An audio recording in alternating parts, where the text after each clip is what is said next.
बिस्मिल्लाहिर्रहमानिर्रहीम। अस्सलाम वालेकुम स्टूडेंट्स, मैं हूं हसन फरीद, आपका फिजिक्स टीचर। स्टूडेंट्स, आज हमारे पास इंटरफेरेंस ऑफ लाइट का आर्टिकल है जो हम लोगों ने डिस्कस करना है। आइए स्टार्ट करते हैं आज का लेक्चर।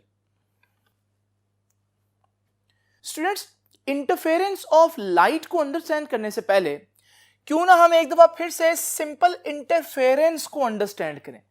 इंटरफेरेंस की पहले मैं डेफिनेशन लिखता हूं और फिर मैं आप लोगों को बताता हूं इसकी कुछ एग्जांपल्स। स्टूडेंट्स, इंटरफेरेंस वेव्स में एक दूसरे का इंटरफेयर करना, यह मतलब है कि एक दूसरे के साथ वेव्स का मिलना, मिक्स होना। आप लोगों ने पार्टिकल्स का एक दूसरे से टकराना तो देखा हुआ है, जिन्हें हम सिंपल कोलिजन्स कहते हैं। लेकिन जब वेव दूसरी वेव के पास आए तो वो उसके साथ कोलाइड नहीं बल्कि इंटरफेयर करती है, क्योंकि वेव्स के केस में हम कोलिजन की बजाय वर्ड बोलते हैं इंटरफेरेंस। लेकिन ये इंटरफेरेंस होती क्या है, जरा इसकी कुछ डेफिनेशन को ध्यान से देखते हैं। तो मैं अभी इंटरफेरेंस ऑफ लाइट को नहीं बल्कि सिंपल इंटरफेरेंस का फिनोमिना डिस्कस करूंगा कि इंटरफेरेंस एक्चुअली में होती क्या है। तो स्टूडेंट्स, इंटरफेरेंस क्या होती है? जब दो वेव्स सेम फ्रीक्वेंसी और सेम डायरेक्शन में जा रही हों और वो आपस में मिलें तो हम कहते हैं ये दोनों वेव्स एक दूसरे के साथ इंटरफेयर कर रही हैं। तो व्हाट इज इंटरफेरेंस? ये दो वेव्स का मिलना है। फिजिक्स में इसके लिए एक टेक्निकल वर्ड है, सुपरपोजिशन। सुपरपोजिशन वेव्स के मिलने को कहते हैं। तो सुपरपोजिशन ऑफ टू और मोर वेव्स भी हो सकती हैं ऑफ सेम फ्रीक्वेंसी, बट शर्त यह है कि they must have same frequency and propagating, और वो चल रही हों इन दी सेम डायरेक्शन। तो व्हाट इज इंटरफेरेंस? ये सुपरपोजिशन है, ये दो वेव्स का मिलना है। कैसी वेव्स का? सेम फ्रीक्वेंसी और सेम डायरेक्शन में जाने वाली जो वेव्स हैं उनका जब आपस में मिलना हो तो इसे हम बोलते हैं ये इंटरफेरेंस है। और स्टूडेंट्स, इंटरफेरेंस को आप लोग पढ़कर आए हैं, डिफरेंट वेव्स का इंटरफेरेंस हो सकता है। अब इंटरफेरेंस की जो टाइप्स हैं उसमें आप लोगों ने याद रखना है, कभी कभी इंटरफेरेंस तो होता है लेकिन उस इंटरफेरेंस को कंस्ट्रक्टिव इंटरफेरेंस बोलते हैं।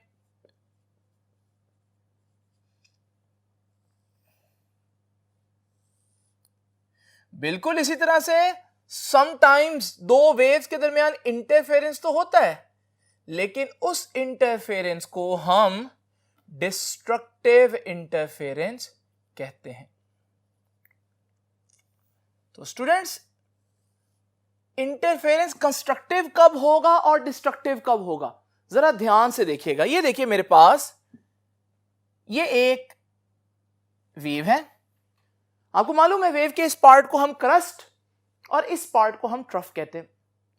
एक और वेव सेम फ्रीक्वेंसी की सेम डायरेक्शन में जा रही है और ये दोनों वेव्स अगर आप देखें ये आपस में मिलने लगी हैं। हमने देखना है इसका रिजल्ट क्या आएगा। देखें यहां पर ये वेव पार्टिकल को ऊपर को लेकर जा रहा है क्रस्ट पे, ये वेव की जो एनर्जी है ये भी पार्टिकल को ऊपर लेकर जा रही है। जब ये दोनों वेव्स इकट्ठी होंगी तो पार्टिकल को दो एनर्जीज इकट्ठे ऊपर लेकर जाएंगी तो पार्टिकल और ज्यादा हाइट तक जाएगा। यानी कि अगर ये दोनों वेव सेम डायरेक्शन में जाते हुए आपस में मिलेंगी तो याद रखिएगा हमारे पास जो रिजल्टेंट वेव होगी वो ज्यादा एम्पलीट्यूड की होगी। याद रखिएगा ये जो डिस्टेंस होता है इसे हम बोलते हैं एम्पलीट्यूड। तो आपने देखा कि अगर हमारे पास दो वेव कुछ इस तरह से मिले कि क्रस्ट के ऊपर क्रस्ट और ट्रफ के ऊपर ट्रफ आए तो फिर हम कहते हैं कि जो नई वेव बनेगी, जो इन दोनों का रिजल्टेंट होगा, रिजल्टेंट वेव ये वाली, उसका एम्पलीट्यूड इन दोनों के एम्पलीट्यूड से ज्यादा होगा। एक्चुअली में इन दोनों के एम्पलीट्यूड का सम होगा। मिसाल के तौर पर ये दो वेव्स हैं और इन्होंने मिलकर ये रिजल्टेंट बनाया। अगर आप दोनों का एम्पलीट्यूड देखें तो इन दोनों के एम्पलीट्यूड्स को ऐड करेंगे तो हमारे पास रिजल्टेंट वेव का एम्पलीट्यूड इतना होगा, इन दोनों के सम जितना है। तो इंटरफेरेंस। क्यों इंटरफेरेंस? क्योंकि सेम फ्रीक्वेंसी है और वेव सेम डायरेक्शन में जा रही है, लेकिन साथ साथ वेव एक दूसरे को कैंसिल करने की बजाय एक दूसरे का इफेक्ट बढ़ा रही हैं। रिजल्टेंट वेव का एम्पलीट्यूड ज्यादा हो गया है, इस वजह से this kind of interference is called constructive interference. क्योंकि यहां हमारा काम कंस्ट्रक्टिव और डिस्ट्रक्टिव इंटरफेरेंस को डिस्कस करना नहीं है, इस वजह से मैं आपको यहां पर इनकी आसान डेफिनेशंस लिखवा रहा हूं। एक्चुअली मैं कंस्ट्रक्टिव इंटरफेरेंस और डिस्ट्रक्टिव इंटरफेरेंस की जो प्रॉपर डेफिनेशन है वो चैप्टर नंबर 8 में आप लोगों को पढ़ाई है। तो स्टूडेंट्स अभी मैं सिंपल बात करता हूं कि कंस्ट्रक्टिव इंटरफेरेंस क्या होगा। बिल्कुल अगर मैं सिंपल बोलूं तो तब होगा when crust falls on crest. अगर क्रस्ट क्रेस्ट के ऊपर है और ट्रफ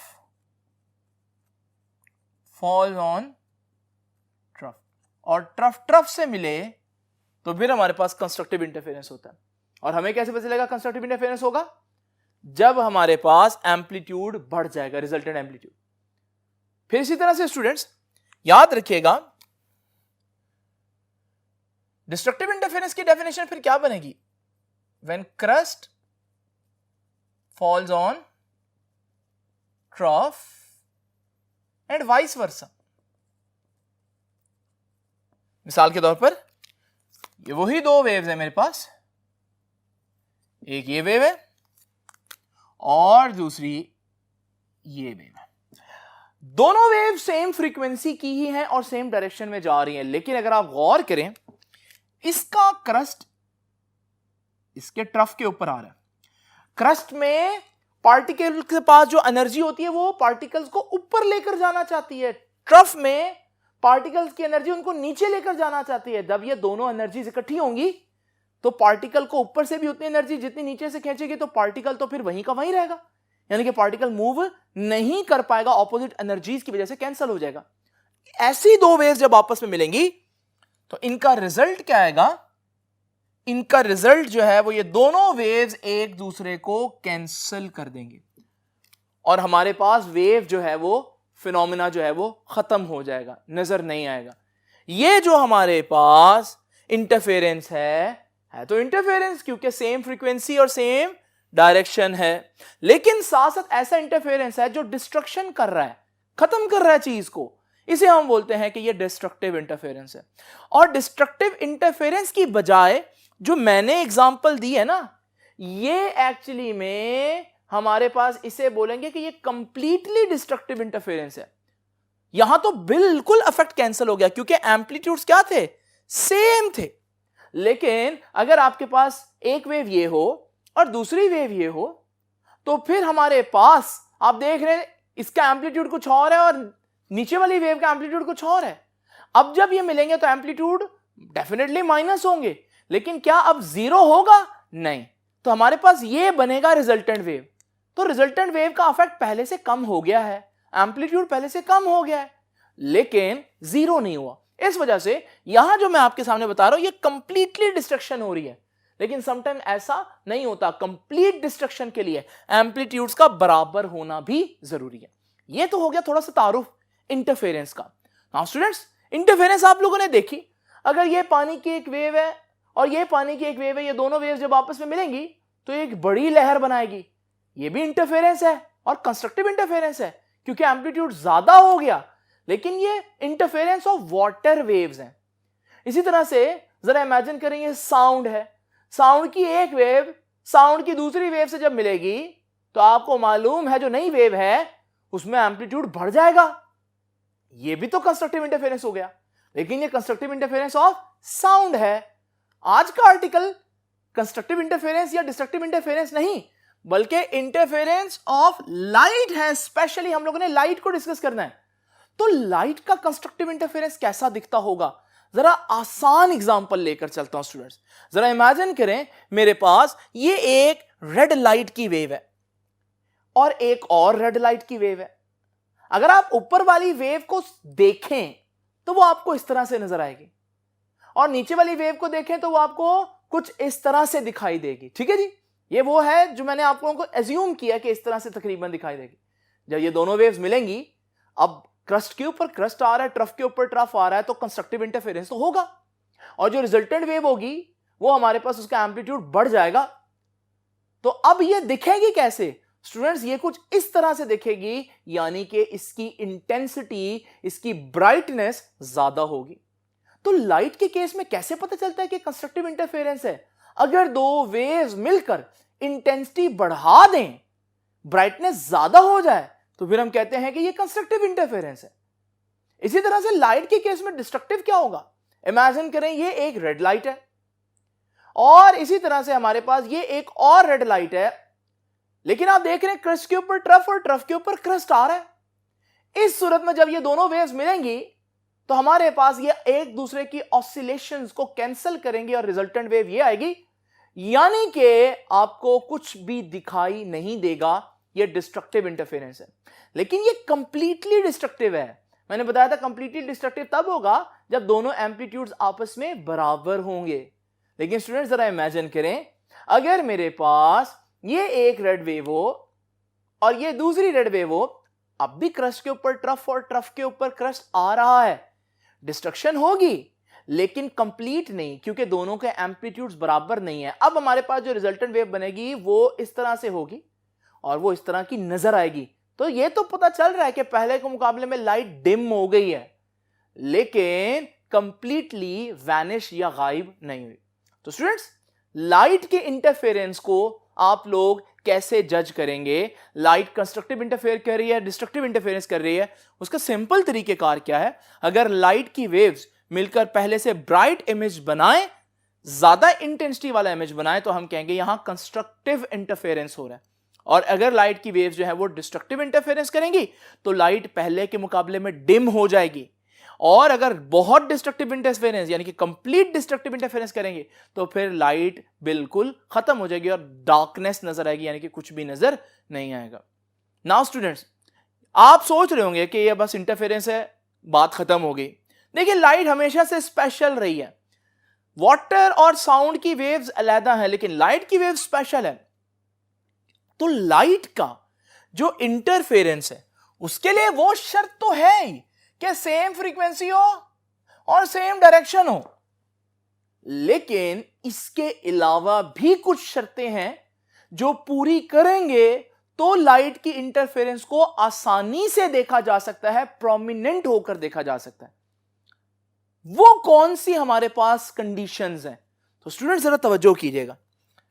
तो मैं यहां पर कंडीशन ऑफ इंटरफेरेंस नहीं लिखूंगा, क्योंकि कंडीशंस ऑफ इंटरफेरेंस तो ये दोनों है। मैं यहां क्या लिखूंगा? Conditions for detectable interference of light. ये कंडीशंस इंटरफेरेंस की नहीं है, ये कंडीशंस डिटेक्टेबल इंटरफेरेंस की हैं। क्यों हम यहां पर ये एक्स्ट्रा कंडीशंस पढ़ रहे हैं? स्टूडेंट्स, लाइट की इंटरफेरेंस देखना आसान नहीं है। लाइट की इंटरफेरेंस देखना बहुत मुश्किल है, उनको ऑब्जर्व करना बहुत मुश्किल है। अब मैं साथ साथ बताऊंगा, यही सबसे इंपॉर्टेंट बातें आज की, कि साथ साथ बताऊंगा कि क्यों मुश्किल है और उसको कैसे ऑब्जर्वेबल बनाना है, कैसे डिटेक्टेबल बनाना है, क्या कंडीशंस रखूं तो लाइट की इंटरफेरेंस को मैं आम आंख से देख सकता हूं। नाउ स्टूडेंट्स, सबसे पहली कंडीशन डिस्कस करते हैं। ये बात आपकी बुक ने पेज नंबर 196 के ऊपर लिखी है कि जो इंटरफेरेंस ऑफ लाइट है वो आसानी से ऑब्जर्व नहीं की जा सकती, और आगे उसने लिखा है because of random emission of light. इसका मतलब अभी मैं आपको दूसरे पॉइंट में समझाऊंगा। इससे पिछले पेज पर अगर आप देखेंगे पेज नंबर 195 पे, तो जहां से आपका आर्टिकल स्टार्ट हो रहा है उसमें वो इंटरफेरेंस को एक्सप्लेन करेगा, कंस्ट्रक्टिव इंटरफेरेंस को थोड़ा सा बताएगा और डिस्ट्रक्टिव इंटरफेरेंस को थोड़ा सा बताएगा। तो स्टूडेंट्स, अब हम डिस्कस करते हैं ऑब्जर्वेबल इंटरफेरेंस की पहली कंडीशन। तो अगर आप लाइट की इंटरफेरेंस को क्लियर देखना चाहते हैं तो पहली कंडीशन क्या है? पहली कंडीशन है light source must be monochromatic. Students,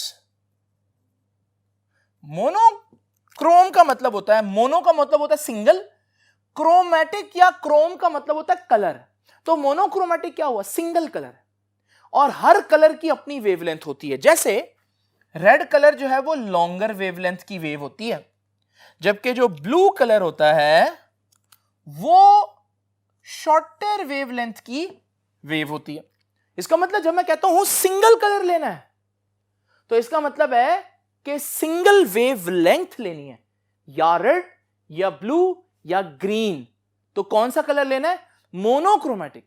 और यह भी याद रखिएगा कि समटाइम्स आपको सिंगल कलर नजर आ रहा होता है लेकिन वो सिंगल नहीं होता। मिसाल के तौर पर आप यहां पर एक कलर देख रहे हैं जो ग्रीन है, और इसी के साथ आपको रेड कलर भी दिखाई दे रहा है। अब आप जब इनको ओवरलैप करते हैं ना, तो आपको येलो कलर दिखाई देगा। अब आप समझेंगे ये प्योर येलो है, सिंगल वेवलेंथ है। ऐसा नहीं है, ये येलो वाला इफेक्ट दे रहा है लेकिन असल येलो नहीं है। तो यह भी याद रखना कि सिंगल कलर से ज्यादा सिंगल वेवलेंथ कहना इंपॉर्टेंट है, क्योंकि समटाइम आपको जो सिंगल कलर नजर आ रहा है, हो सकता है वो दो कलर्स का मिक्सचर हो, लेकिन आपका ब्रेन सिर्फ एक कलर दिखा रहा हो। इस वजह से मोनोक्रोमैटिक लाइट की एग्जांपल आपकी बुक जो है उसे पेज नंबर 196 पर साइड इंफॉर्मेशन में देती है, और वो वहां पर हमारे पास प्योर येलो कलर को डिस्कस कर रही है। तो स्टूडेंट्स, ये तो हो गया हमारे पास थोड़ा सा तारुफ मोनोक्रोमैटिक लाइट का। लेकिन आप पूछेंगे मोनोक्रोमैटिक लाइट लेना जरूरी क्यों है? क्या इसके बगैर इंटरफेरेंस नहीं होती? स्टूडेंट्स, हो जाती है। ये देखिए, ये हमारे पास ब्लू लाइट है।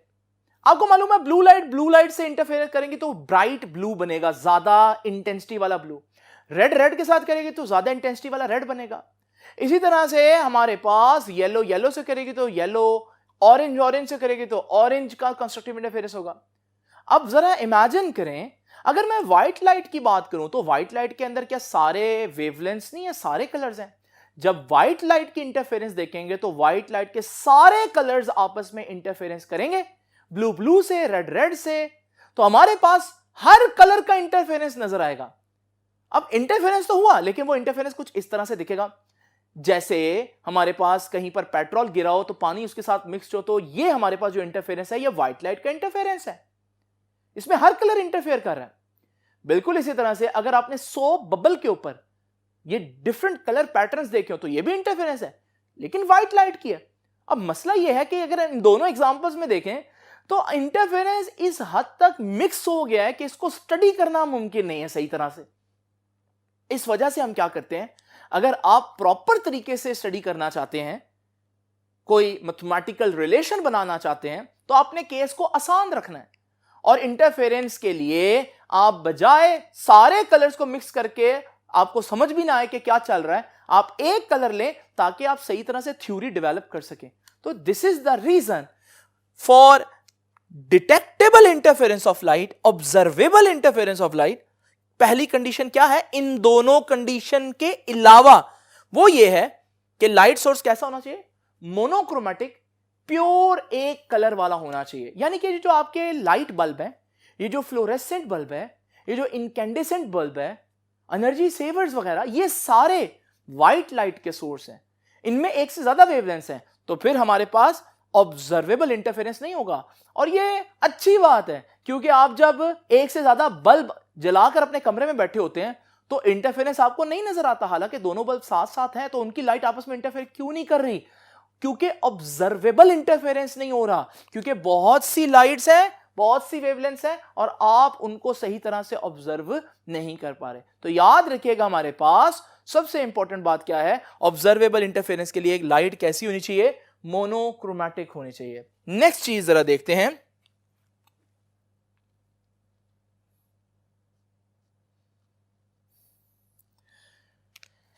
नाउ स्टूडेंट, लाइट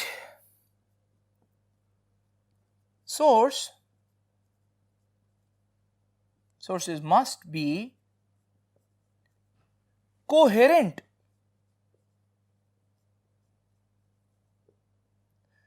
और यहां मुझे एक्सप्लेन करना पड़ेगा कोहेरेंट क्या होता है। पहले मैं कोहेरेंट की डेफिनेशन लिख देता हूं, फिर आपको ऑटोमेटिकली समझ में आ जाएगा कोहेरेंट क्या होता है। Students,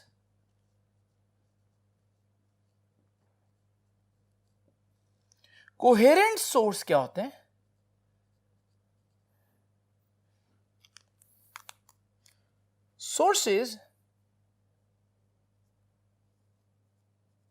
Sources which have constant phase difference। Low students, ये बहुत इंपॉर्टेंट बात है। कांस्टेंट फेज डिफरेंस अगर हो तो सोर्सेज कोहेरेंट होते हैं। तो स्टूडेंट्स, कोहेरेंट सोर्स में आप लोगों ने देखा, मैंने बताया कि उसमें कांस्टेंट फेज डिफरेंस होना चाहिए। कांस्टेंट फेज डिफरेंस का मतलब क्या है? आसान अल्फाज में मैं आपको बताऊं तो पहले फेज बताऊंगा, फिर फेज डिफरेंस बताऊंगा, और फिर कांस्टेंट कब होगा फेज डिफरेंस। स्टूडेंट्स, ये एक पूरी वेव है। जिस तरह एक पूरे सर्कल में 360 डिग्रीज होते हैं, हम एक पूरी वेव में भी 360 डिग्री इमेजिन कर ले। तो ये जो लास्ट पॉइंट है ये 360 डिग्री हो गया, और ये जो पहला पॉइंट है, स्टार्टिंग पॉइंट है, ये 0 डिग्री हो गया। इस हिसाब से वेव का जो बिल्कुल दरमियान वाला पॉइंट होगा वो 180 डिग्री हो गया।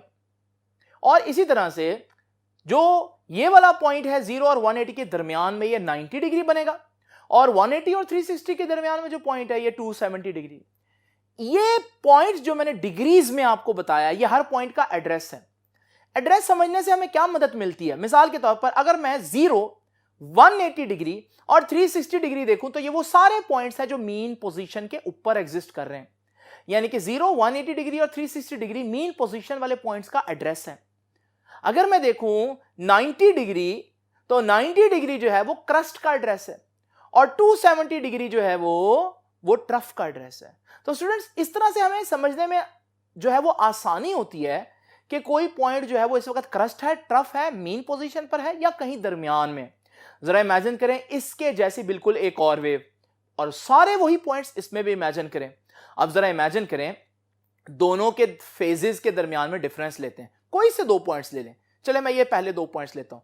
ऊपर वाले पॉइंट का भी 0 डिग्री, नीचे वाले पॉइंट का भी 0 डिग्री, तो डिफरेंस कितना आया? 0 डिग्री। तो मैं कहूंगा फेज डिफरेंस 0 है। अब मजे की बात यह है, आप किसी भी 2 पॉइंट्स को चेक कर लें तो आपके पास फेज डिफरेंस 0 ही होगा। मिसाल के तौर पर ये 90 के नीचे 90 डिग्री नहीं आ रहा, तो फेज डिफरेंस कितना हुआ? 0। 180 के साथ 180 आ रहा है, फेज डिफरेंस 0। तो हमारे पास आप देख रहे हैं थ्रू आउट फेज डिफरेंस 0 हो गया। इसे बोलते हैं ये दोनों वेव्स कोहेरेंट है। तो दोनों वेव्स कोहेरेंट कब होंगी? जब अगर 2 पॉइंट्स के दरमियान फेज डिफरेंस जितना है, हर 2 पॉइंट्स के दरमियान फेज डिफरेंस उतना ही हो, तो हम कहते हैं phase difference through out constant है। तो हमारे पास वेव कैसी हुई? कोहेरेंट। और ये दोनों सोर्सेज कोहेरेंट सोर्सेज कहलाएंगे। और स्टूडेंट, जरूरी नहीं फेज डिफरेंस 0 ही हो। मिसाल के तौर पर मैं इस वेव को थोड़ा आगे कर देता हूं। अब कोई 2 पॉइंट्स लेते हैं, चलें ये 2 पॉइंट्स लेते हैं। ऊपर वाला पॉइंट जो है वो आप देख रहे हैं 90 डिग्री, नीचे वाला पॉइंट 0 डिग्री है। कितना डिफरेंस हुआ? 90 डिग्री। अब मैं कहूंगा फेज डिफरेंस कितना है? 90 डिग्री। अगर ये कोहेरेंट हुए तो हर जगह पर 90 डिग्री का ही डिफरेंस आएगा। आइए जरा अगले 2 पॉइंट्स लेते हैं। अब यहां पर आप देखें 180 डिग्री और इसका है 90 डिग्री। डिफरेंस कितना हुआ? 180 और 90 को माइनस करें तो हमारे पास 90 डिग्री बनता है। इसका मतलब फेज डिफरेंस अभी भी 90 है। थोड़ा सा आगे चले जाएं और उन दोनों पॉइंट्स को माइनस करें तो भी फेज डिफरेंस 90 है। इसका मतलब ये भी क्या है? कोहेरेंट सोर्स है। तो कोहेरेंट सोर्स होने के लिए जरूरी क्या है? दोनों वेव्स का जो फेज डिफरेंस है वो थ्रू आउट क्या रहे? कांस्टेंट रहे। 0 रहे या 90 रहे या 45, जो मर्जी वैल्यू, लेकिन चेंज ना हो। असल बात यह है। अब यह तो हो गया आम किसी भी वेव का कोहेरेंट होना, लेकिन लाइट के केस में वेव का कोहेरेंट होना इतना जरूरी क्यों है? नाउ स्टूडेंट्स, जरा तवज्जो कीजिएगा।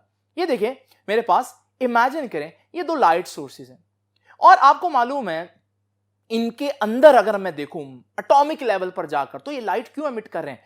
जब इनका इलेक्ट्रॉन हायर लेवल से लोअर लेवल पर जंप करता है तो ये फोटोन एमिट करते हैं। सिंपल। ये आप लोगों ने पढ़ा कि एक्साइटेड स्टेट से ग्राउंड स्टेट में जब भी इलेक्ट्रॉन जंप करे तो एक फोटोन रिलीज होता है।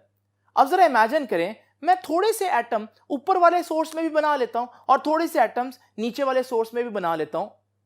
अब हर एटम ने फोटोन एमिट करना है।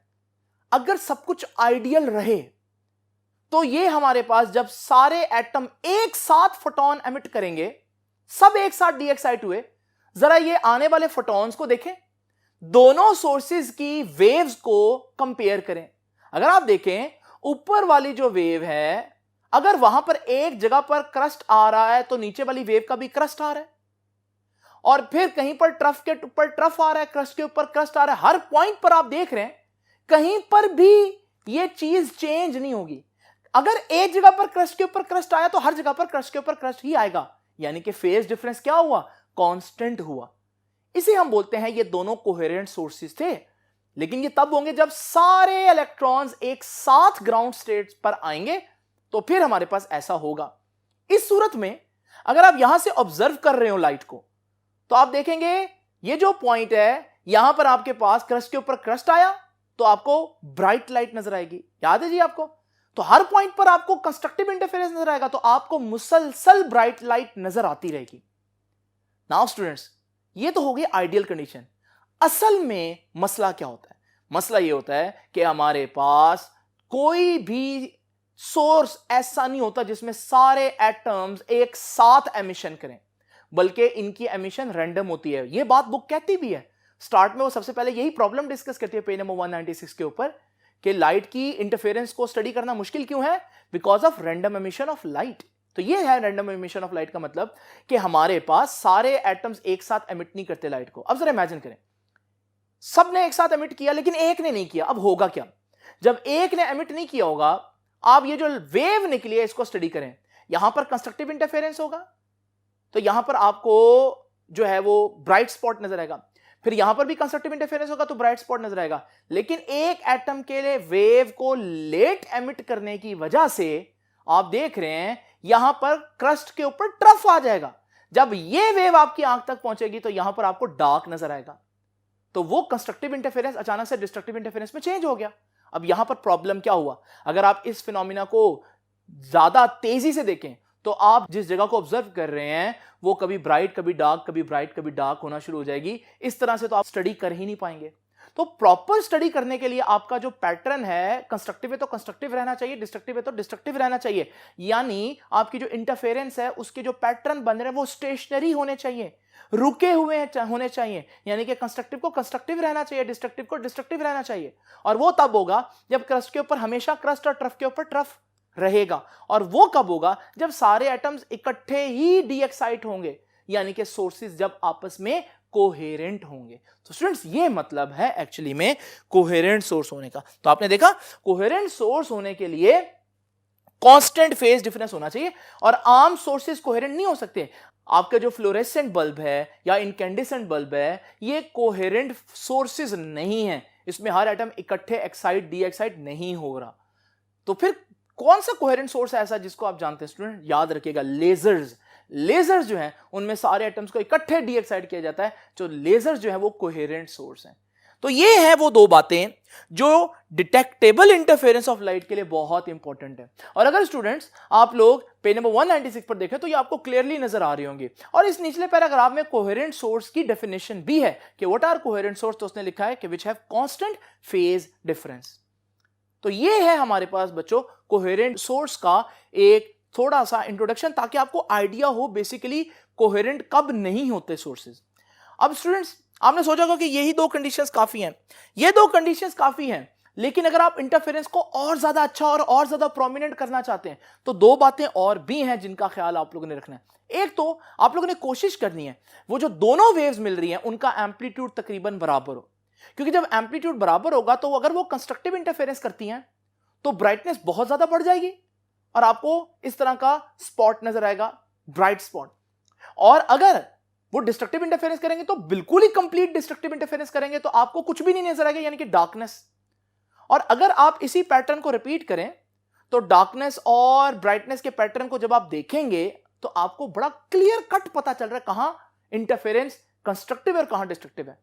प्रॉब्लम कब आएगा? अगर आप दो ऐसी वेव्स लें कि एक का एम्पलीट्यूड ये है, दूसरे का एम्पलीट्यूड ये है, जब आप इनको ऐड करेंगे, अगर आप पहले देखें ये वेव इस तरह से नजर आ रही है, ये वेव इस तरह से नजर आ रही है, तो जब आप इनको ऐड करेंगे तो नई वेव इस तरह से नजर आएगी जो कि इतना ज्यादा फर्क नहीं आया। तो आपको पता नहीं चलेगा या ये बात ऑब्जर्व करना मुश्किल हो जाएगी कि ये कंस्ट्रक्टिव इंटरफेरेंस है या डिस्ट्रक्टिव इंटरफेरेंस है। तो अगर आप क्लियर कॉन्ट्रास्ट देखना चाहते हैं, आपको कंफर्म पता चले कि हमारे पास कंस्ट्रक्टिव या डिस्ट्रक्टिव इंटरफेरेंस हो रहा है, तो उसके लिए एक और चीज आप लोगों ने करनी है, और वो क्या है, आपने सेम एम्पलीट्यूड की या इंटेंसिटी की वेव्स लेनी है, ठीक है। तो लाइट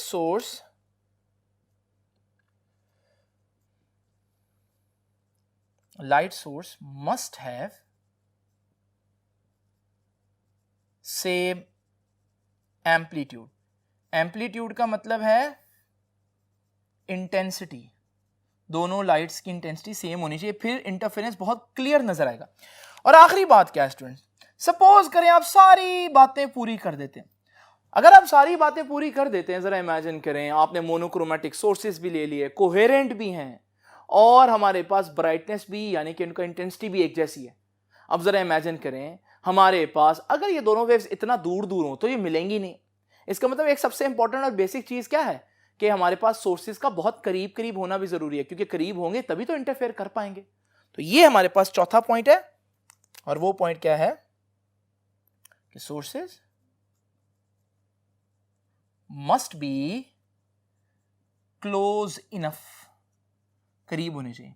आप सोच रहे होंगे यूजुअली हम इंटरफेरेंस को इतनी डिटेल में डिस्कस नहीं करते, लेकिन सर इंटरफेरेंस को इतनी डिटेल में क्यों डिस्कस करें, क्योंकि इस चैप्टर में इससे आगे थ्रू आउट आपको इन चीजों से वास्ता पड़ने वाला जो मैंने अभी आप लोगों को एक्सप्लेन किए। अगर आप उन चीजों को हर जगह पर सही अंडरस्टैंड करना चाहते हैं, उनका कॉन्सेप्ट प्रॉपर लेना चाहते हैं, तो ये चीजें बहुत बेसिक हैं जो आपको पता होनी चाहिए, इसलिए इन पर थोड़ा टाइम लगा रहा हूं। तो स्टूडेंट्स, आप लोगों को पता चल गया कि कोहेरेंट सोर्स क्या होते हैं और कंडीशंस फॉर डिटेक्टेबल इंटरफेरेंस क्या होती है। अब आखिरी बात कि हम कोहेरेंट सोर्स कैसे बनाएं, उसका सिंपल तरीका आपको इस पैराग्राफ में मिल रहा है। आप इसके ऊपर बल्कि लिख लें कि how to produce coherent sources. उसके लिए तरीका जो एक्सप्लेनेशन है वो मैं कल दूंगा, क्योंकि कल का आर्टिकल ही यही है। आज सिर्फ इतना बता दूं कि अगर मेरे पास एक लाइट सोर्स हो और मैं इस लाइट सोर्स के रास्ते में एक ऐसा बैरियर रखूं जिसमें दो छोटे छोटे सुराख है, तो हर सुराख में से लाइट दोबारा निकलेगी। जब वो दोबारा लाइट निकलेगी तो हमें लगेगा ये दो लाइट्स हैं, और ये दोनों लाइट एक्चुअली का इनका सोर्स एक ही है, तो ये दोनों लाइट कोहेरेंट होंगी और फिर ये इंटरफेरेंस करेंगी, और इनका इंटरफेरेंस देखना आसान है। कल का आर्टिकल ही यही है, इंशाल्लाह इसको मैं वहां पर एक्सप्लेन करूंगा। तो आई होप कि आपको इंटरफेरेंस समझ में आ गया और आपको पता चल गया होगा कि लाइट की इंटरफेरेंस बाकी इंटरफेरेंस की तरह नहीं है, बल्कि थोड़ी सी टफ है। इसलिए उसको ऑब्जर्व करने के लिए ये हमारे पास कुछ कंडीशंस हैं जिनको हमें ध्यान में रखना पड़ेगा। तो स्टूडेंट्स, ये था आज का आर्टिकल। आपसे मुलाकात होगी इंशाल्लाह नेक्स्ट लेक्चर में। तब तक के लिए अल्लाह हाफिज।